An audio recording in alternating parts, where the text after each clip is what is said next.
As a reminder, I am assuming you have already taken introductory statistics before. And I am assuming that you are thoroughly confused by the decision tree. Even if you weren't confused by the decision tree, that's totally okay. You're welcome to be here anyway. We love you! And now I'm going to demonstrate how to transition from the old way of doing things, the decision tree way, to the new way, which is the general linear model approach. And the GLM is going to be easier to understand. It's going to provide more information like graphics and estimates. It's going to be easy to build off of that knowledge when you get to advanced statistics like the SEM and the hierarchical linear models and the generalized linear models. And to find out more information about that, see the link in the description.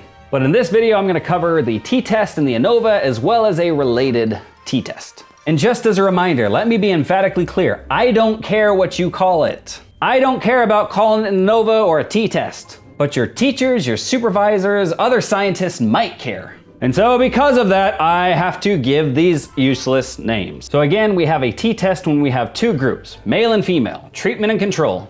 And we use an ANOVA when we have 3 or more groups, like treatment A, treatment B, and control. And you use a related T when you have 2 groups, but they're related in some way. Like maybe group 1 and group 2 are the same people, they were just measured twice. Group 1 is husbands, group 2 is wives. Group 1 is oldest sibling, group 2 is youngest sibling. So if they are related in some way, that's going to be a related T. But before we proceed with the data analysis, one small change in your thinking is required. Usually, when we think of groups, we tend to think of scores as group differences. Like there is a group difference between males and females on stress, for example. And that's fine, there's nothing wrong with that. But we could just as easily say that group membership predicts your score.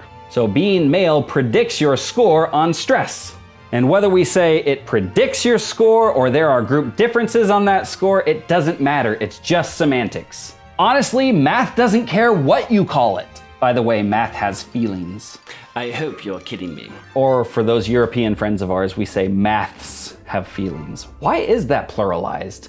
Can somebody explain that to me in the comments, please? Why do you pluralize math if you're outside the United States? It just hurts my ears to hear it. Moving on. So once you understand that it's just semantics and that you could say that group membership predicts your outcome score, then using the visual modeling module is intuitive. Welcome. So we are going to begin by doing a t-test. But again, when it's the general linear model, we don't care what you call it. So we have the income data set opened up.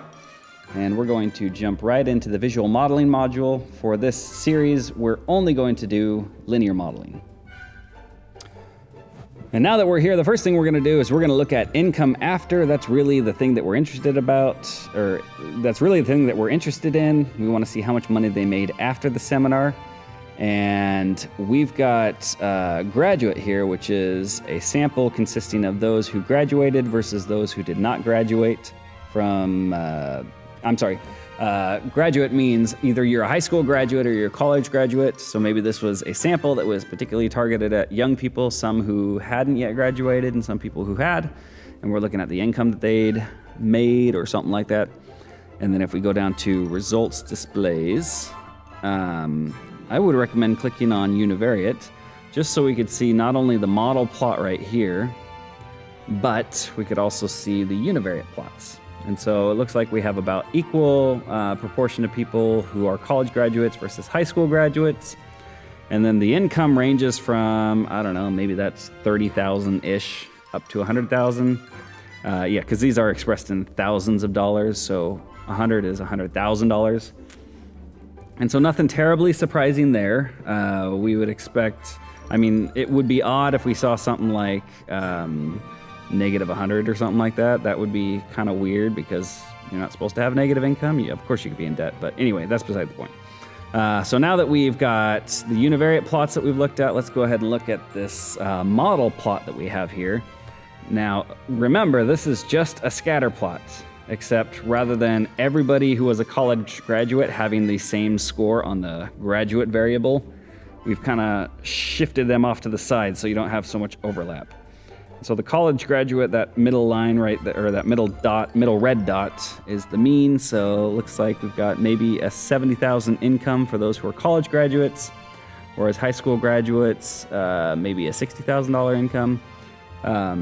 And that line right there, if it is flat, you know that it has no slope. or there is no mean difference between the two types of graduates. So basically looking at this graphic, I'm thinking, all right, it looks like there's a respectable difference between the two groups. And so I expect that as I look at the numbers that I should see those reflected in there. And so now I can go down to model comparisons, and this table is designed to test hypotheses. So I'll start with what is here right now. Well, first let me explain what the baseline model is. So anytime you're doing a hypothesis test, you're going to be comparing two different hypotheses. So the baseline model is what we traditionally call the null model. And the null model, at least in standard statistical significance testing, is a model that has just a mean. So what we want to see is if we need a mean for the college graduates and the mean for the high school graduates. Well, we're comparing it to a model where there is just one mean, or in other words, there's no difference between college and high school graduates. And then in each row, in the first term tells you the model that is being compared against the baseline model. So this is comparing a model that has a mean for each of the graduate levels versus a model that has just one mean for both of them. And so semi-partial R squared, I'm not going to go into details about how to interpret that number, but just know that it ranges from 0 to 1. 0 means there is no relationship between these variables. 1 means that there is a perfect relationship between these. And so, I don't know, that's close to 0.1. That's moderately sized. I'm trying to think of what the benchmarks are. 0.1 is considered, or 0.09 is considered small, or medium, I'm sorry. Let's see, what is it? 0.04 is considered small, 0.09 is considered medium, and 0.25 is considered large, or something like that. And so we see something that is around the medium area. And then we got the semi-partial Bayes factor. So this requires some explanation. So this is a ratio. And so what it's going to do is it's going to compare the evidence for this model relative to a model relative to the baseline model. And so a value close to 1 means that as it weighs the evidence in favor of one versus the other, if you divide two numbers that are really similar, you end up getting 1. And so numbers close to 1 means it can't make heads or tails of it. It doesn't know which model is better. Values much higher than 10, so in this case we've got 2,089, that is way higher than 10. So that tells you that the evidence in favor of the graduate model is 2,000 times greater than the evidence in favor of a model that just has one single mean. So that is a pretty massive semi-partial Bayes factor. So that tells you we ought to favor it. Now, if we had a number that was less than, for example, 0.1, that would tell you that we should probably drop graduate from the model. So with that, let's go ahead and this was the only way that I could feel okay about adding p-values is if it was not checked by default. Because as you guys know, I don't like p-values. I don't think they're very informative. But I also know that you need to be doing research projects that report p-values, so I have now added the ability to do that. And so when you click on that, it's going to give you a new couple of rows that give you the information you need to report statistical significance. So it tells you the test statistic. Because we're doing a t-test, it's going to be a t-statistic. And it gives you the value, which in this case is negative 4.6. And it gives you DF spent versus DF remaining. And I'm not going to go into the difference between those two in this video. I plan on doing a video in the near future. Once I do that video, I will link it in the description. But anyway, when you're reporting in APA format, you use this value. So it would be T, open parentheses, 205, close parentheses, equals negative 4.634. And that right there is the p-value. And it so happens to be that the semi-partial and the p-value agree. So both of them say we ought to reject the baseline model or reject the null hypothesis. So wahoo, we have an answer. And then down here we have the means of the categorical variables. So college graduates on average are making $69,567 a year, whereas high school graduates are making $60,311 a year. So these kids are rich. And then we've got the mean differences between groups. So this tells us how many thousands of dollars different the two samples are. So on average, college graduates make $9.2 thousand or $9,257 more than high school graduates. And that is our Cohen's d value, so that's a standardized metric. Fortunately, we have a metric that is easy to interpret. We all know what thousands of dollars means, so we don't need Cohen's d. But if this were like a Likert scale or something that we don't quite know what the numbers mean, then that would be helpful. This number ranges from basically, it can be any possible number. But it tends to stay within the range of 0 and 1.5-ish. Or you could also get negative numbers, but we're not worrying about that right now. Anyway, values around 0.3 are considered small, 0.5 is considered medium, 0.8 is considered large. So this is between a medium and a large effect size, as we call it. So all the evidence seems to say that, yeah, there are differences between college graduates and high school graduates. We can reject this baseline model that there is no difference between them. There really is a difference, and that difference is about $10,000. So look at all the information we gleaned rather than just doing a regular t-test where we say, yeah, it's statistically significant or not. All right, so that is a t-test, and now we want to do an ANOVA, so I'm going to boot this out of here, and instead I'm going to select group and move that over. Now notice again that I just specified what my independent variable was, and the computer doesn't care that it has 3 groups instead of 2. It automatically figures out what to do in the background, and again, as before, I have plots. And so the situation that we're mimicking here is that you have 3 different groups or 3 different seminars going on. One is a wealth building seminar, one is a Mo Money seminar, and one is a control where they don't receive any training in increasing their income. And so we see that the wealth building had the largest income after the seminar and then Mo Money was in second place, and then the control was in the third. And we've already looked at this histogram, but we can look at this. So it looks like the number of people in the wealth building seminar that had the highest attendance, followed by Mo Money, followed by the control. And then now if we go down, we see that the semi-partial R squared has a 0.11 value. What is that, a moderate effect size? I don't know, something like that. But I'm going to look at the base factor because I find that more intuitive. So again, 1822 or 1822. So that tells you that the evidence in favor of a model that has separate means for each of these variables, it has 1822, or the evidence in favor of it is 1822 times stronger than the model that just fits a single mean. And then as before, because it's super smart. It can read your mind. It knew that there were 3 groups, so now it's going to report an F statistic instead of a T statistic.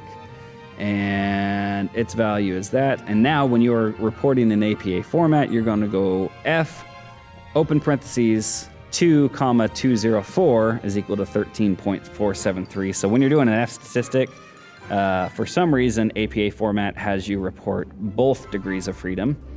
And then there's the p-value. So base factor and the p-value agree that we really need that group variable in there. We need those separate means. They're giving us additional information that we wouldn't have otherwise. And now we have the mean differences between groups. So wealth building, I'm just going to look at these first 2. So if you go to the wealth building seminar, we predict you will make $12,000 more. Holy cow! That is a seminar that will pay for itself quickly. Whereas if you go to the Mo Money seminar, you're only going to make $7,000 more, but that's okay. I guess we can interpret this. So it looks like the wealth building seminar makes almost $5,000 more. Here are the Cohen's d values. That one, again, anything around 0.8 is considered large. So there is a large difference between the wealth building and the control. And then there's a medium effect size, or a medium difference between mo money and the control.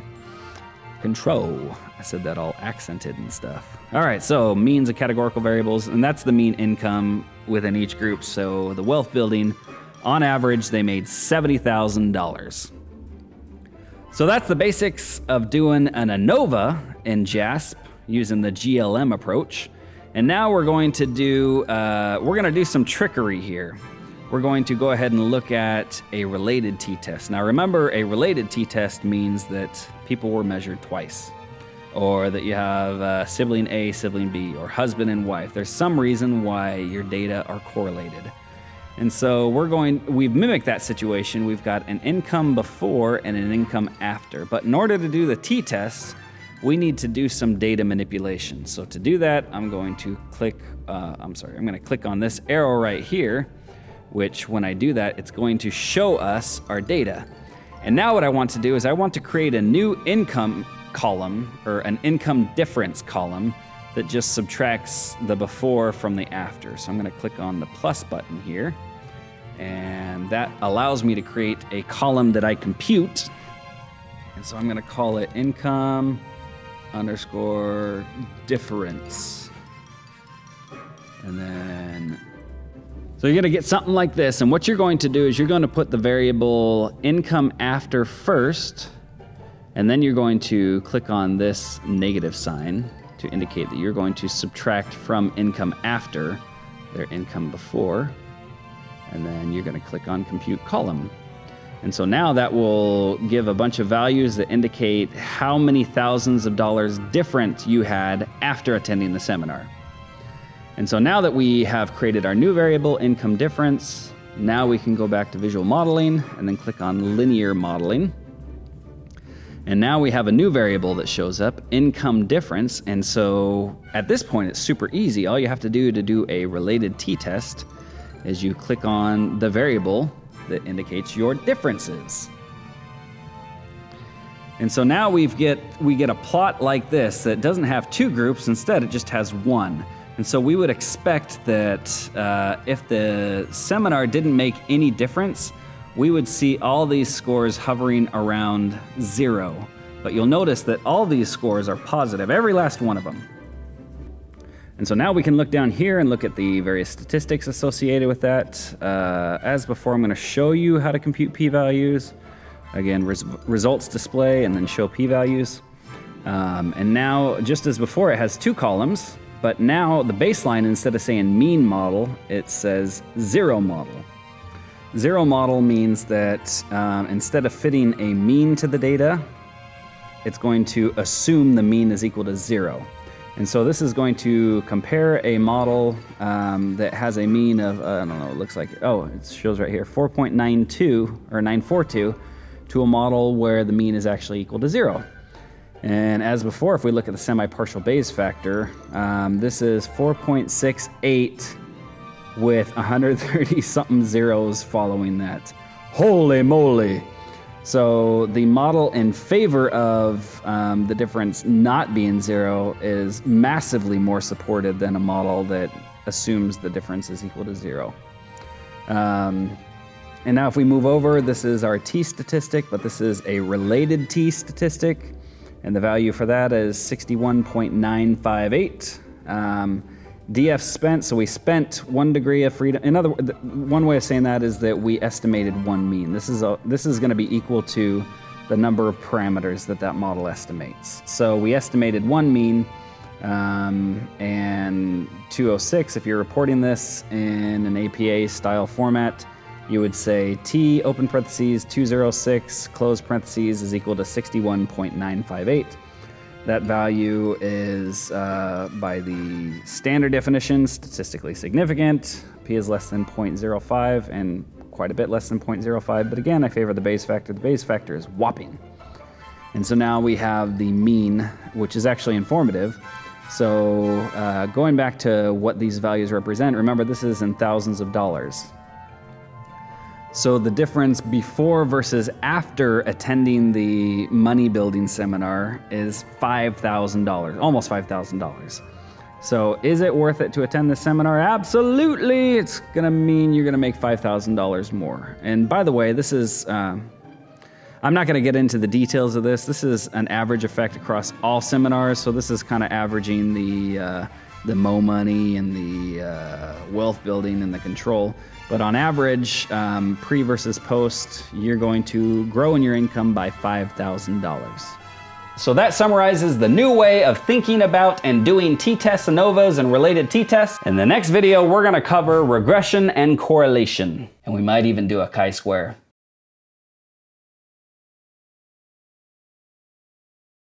Statistics show that those who celebrate more birthdays live longer.